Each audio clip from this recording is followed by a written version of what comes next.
ঈদ সামনে রেখে নৌপথে যাত্রীদের নিরাপত্তা এবং জ্বালানি সরবরাহ স্বাভাবিক রাখতে বহির্নোঙরে আসা তেলবাহী বাণিজ্যিক জাহাজগুলোর নিরাপত্তা নিশ্চিত করতে টহল বাড়িয়েছে বাংলাদেশ কোস্টগার্ড পূর্ব জোন। রবিবার চট্টগ্রামের বিভিন্ন ঘাটে টহল জোরদারের পাশাপাশি যাত্রীদের সচেতন করতে চালানো হয় প্রচারণা।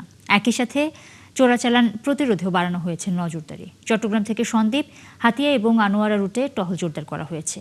কোস্টগার্ড কর্তৃপক্ষ জানিয়েছে, কোস্টগার্ডের জাহাজ এবং উচ্চগতির বোটের মাধ্যমে উপকূলীয় এলাকায় নিয়মিত টহল চলছে।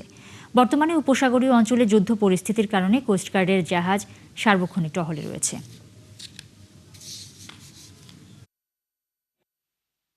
বিভিন্ন দেশ হতে বহির্নোঙরে আগত তেলবাহী বাণিজ্যিক জাহাজগুলো নিরাপত্তা প্রদানের নিমিত্তে কোস্টগার্ড জাহাজ সার্বক্ষণিক টহলে নিয়োজিত আছে।